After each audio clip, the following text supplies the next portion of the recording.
A horse named Joey forms an unbreakable bond with a young boy during World War I, embarking on an epic journey that will test their courage and loyalty beyond imagination. The movie opens up in 1912 in Devon, an agricultural county located in the southwest of England. Families living here depend on farming and animal husbandry to make their ends meet. One such family is the Narracotts, who farm a small section of land and live in a rented house near the farmlands.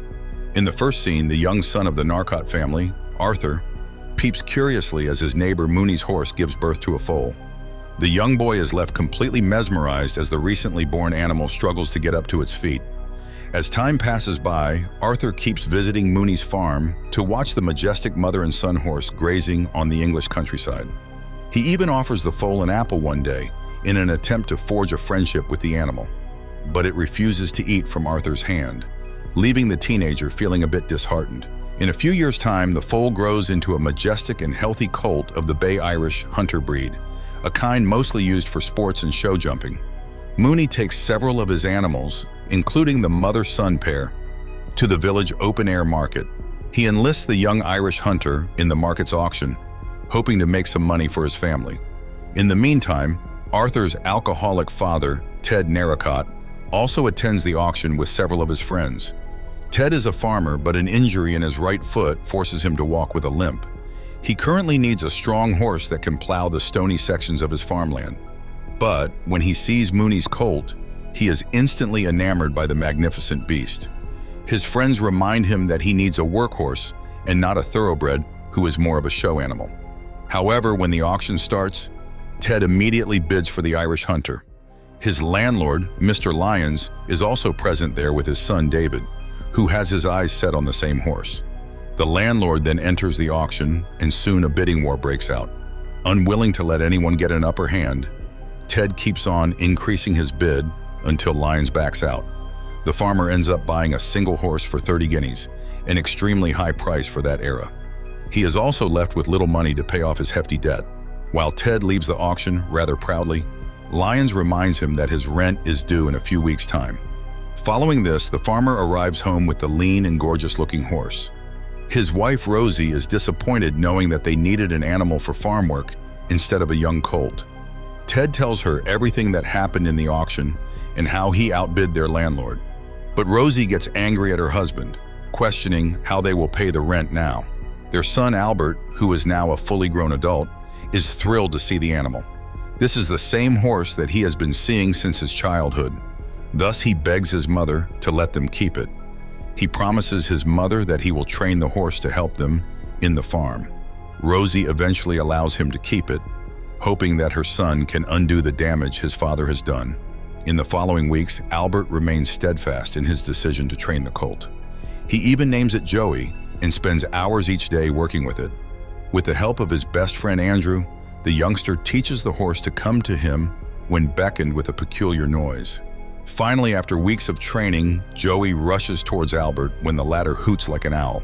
Few days later, Mr. Lyons arrives at the Narracott household to collect the rent. It is revealed that Ted has previously taken a loan from Lyons and is currently short of money. The landlord demands the full amount, and Ted assures that he will get his money once they plow their land and finish harvesting their crops. Lyons laughs at this suggestion, saying that the fancy horse he bought at the auction will not get under a saddle, let alone a plow. He proposes a deal. If they can get the horse to plow their fields, he will give them an extension for their loan repayment. But if the full debt is not paid by October, he will take their house, farms, as well as the horses. Desperate, Ted gets to the barn and tries to put a collar on Joey. He struggles to do so, and Joey accidentally pushes him off in irritation. Albert also arrives in the barn and quickly calms his horse down. On the other hand, an enraged Ted grabs his gun and points it at the horse. But Albert steps in front of his father and promises him that he'll teach Joey how to plow their land. After the tension shimmers down, the family goes back to their house. In the following scene, Albert once again goes to the stable. He talks to Joey and successfully puts on the collar after gaining the animal's trust. He then proceeds to teach Joey how to plow while Ted watches them. Soon, Mr. Lyons, his henchmen, and several villagers arrive to watch Albert plowing the field. But Joey refuses to move even, despite Ted's encouragement. Albert then grabs the whip and hits the ground in a desperate attempt to get his horse moving. This scares Joey and he bolts forward, dragging the youngster along the ground. After several minutes of fruitless hard work, Joey collapses on the ground out of exhaustion. The rain starts pouring and Mr. Lyons announces that Ted has lost the deal. Just then, Albert notices that the rain has made the ground softer and encourages Joey to continue. He finally manages to start plowing the field, and the gathered villagers cheer for him. As a part of the deal, Mr. Lyon goes to Rosie and agrees to give them until October to repay the debt. Following this, Rosie and Albert have a conversation in the barn where the latter expresses his frustrations towards his dad. The young man blames his father's short temper and alcohol addiction for landing them in this mess. Hearing this, Rosie tells her son about Ted's past, a subject that he rarely discusses. She says that Ted doesn't limp because he is mostly drunk, rather because he has a wartime injury. Rose then shows Albert his father's medals from the Second Boer War in South Africa, where Ted served as a sergeant with the Imperial Yeomanry. He was severely wounded in action and received the Distinguished Conduct Medal for bravery under fire. Giving Albert his father's regimental pennant, Rosie adds that his father is not proud of what he did during the war. He later threw the flag and medals away, though Rose saved and kept them hidden. Albert comes out of the barn with a newfound respect for his father. He keeps the pennant and watches on as Ted plants seeds in the freshly plowed land. However, things take a turn for the worse, as a few weeks later, a heavy storm arrives over Devon. Ted wakes up the next day only to find that their crops have been utterly destroyed by the rain. He now has no other option than to sell Joey and repay Lyons with the money. The following day, Albert is in the village's market when a man arrives on a motorbike. He stops his vehicle in the middle of the market square and asks everyone to gather around. He then announces that the government has declared war against Germany. Furthermore, he adds that church bells will be rung at 6 p.m., signaling the beginning of the First World War. Albert rushes home to his parents with this news only to find his mother sobbing in the kitchen. He asks where his father is, but Rosie does not reply to him. The youngster then rushes to the barn and finds that Joey is nowhere to be seen. Following this, he runs back to the market and discovers that his father has sold Joey to Captain James Nichols of the British Army. Albert desperately tries to enlist in the army so that he can be near his horse, but is rejected for being too young. He watches with tears in his eyes as Joey is being taken away. Later, when the army parades through the market streets, Albert follows Joey and ties his father's pennant around his bridle. He promises to find Joey and bring it back home. Meanwhile, the soldiers take Joey to the army stables and keep it alongside Topthorn, a majestic black horse that belongs to a high-ranking official, Major Jamie.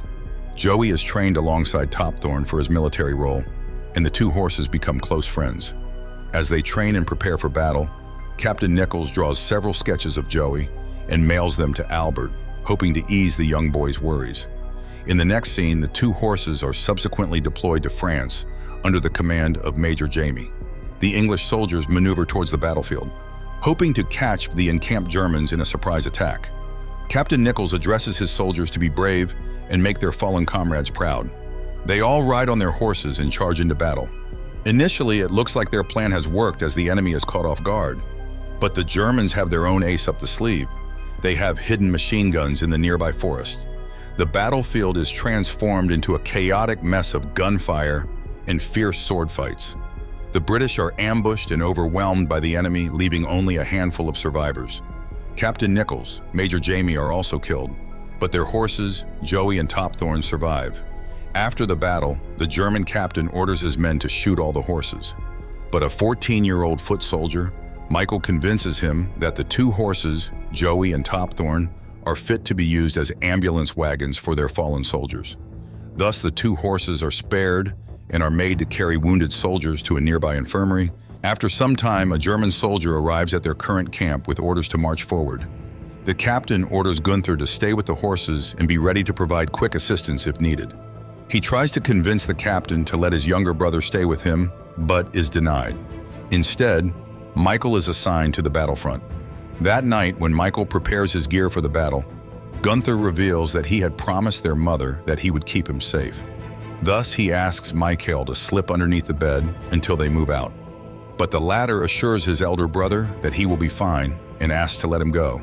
Before heading out, Michael gives his brother Joey's pennant for good luck and ties it to his bag. The next day, as the German troops start marching, Gunther arrives with Joey, while Topthorn comes running after them. Gunther then picks up his younger brother, keeps him on Topthorn, and the duo run away from there.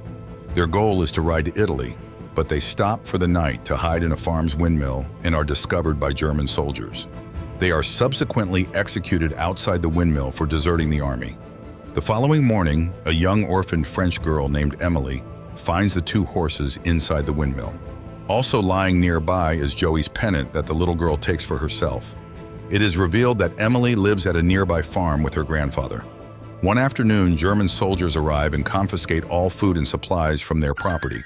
But Emily hides the horses in her bedroom to avoid them being taken by the Germans. Her grandfather is able to talk them out of trouble as the German soldiers leave without checking Emily's bedroom. After the enemies leave, Emily has a conversation with her grandfather. Through it, it is revealed that she suffers from a disease that makes her bones fragile, and thus she is not allowed to ride the horses for fear of falling. Nonetheless, Emily's birthday arrives and the grandfather allows her to ride Joey. Excited, she gallops the horse up the hill adjacent to their farm.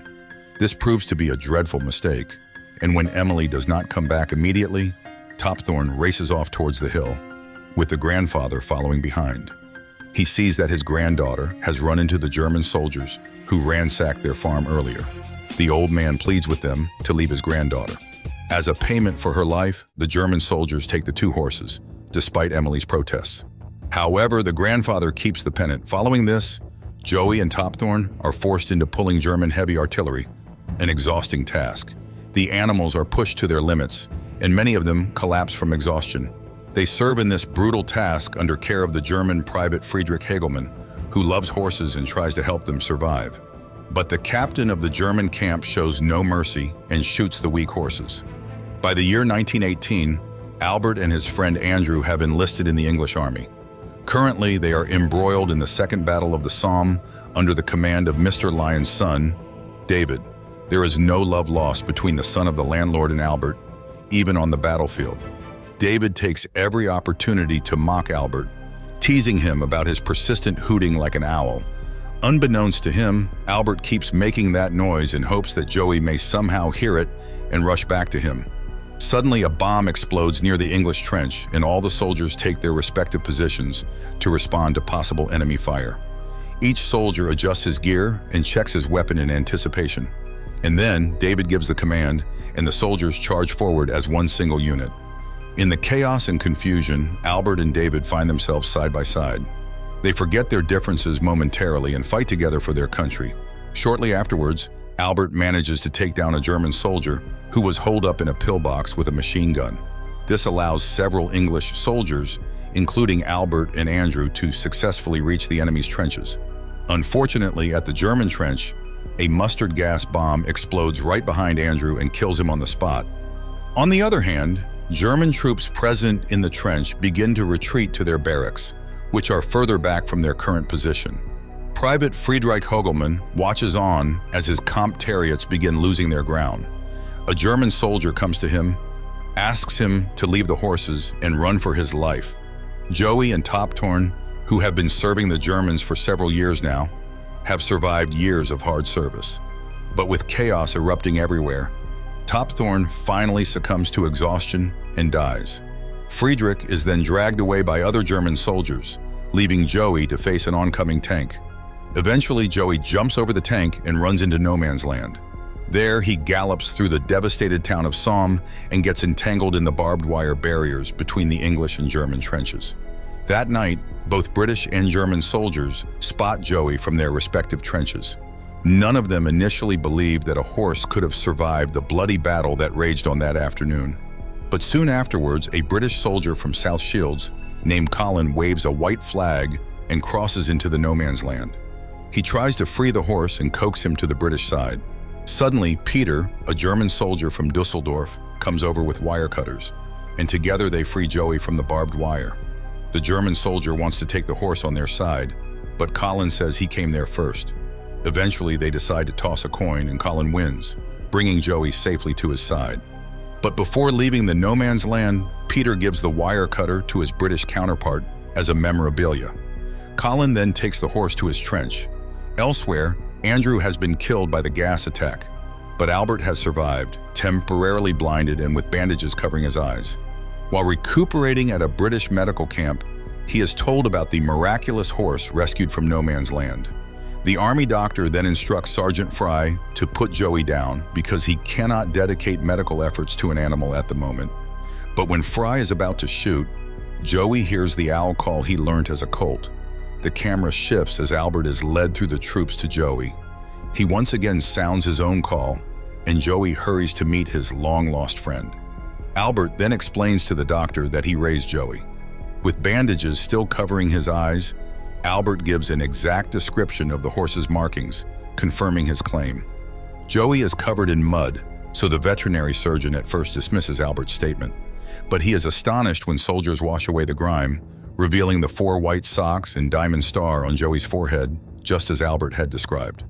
The doctor then assures Albert that they will take care of the horse, just like they would have done for a soldier. A few months later, as both Albert and Joey get better, the armistice is declared, bringing the First World War to an end. Unfortunately, Albert learns that only officers' horses will be shipped home, while the rest will be sold in an auction. Thus, he gathers funds from his fellow soldiers to purchase Joey. The day of the auction arrives and Albert finds himself losing a bidding war with an older French gentleman. The bid goes from £30 to £100 in a short amount of time.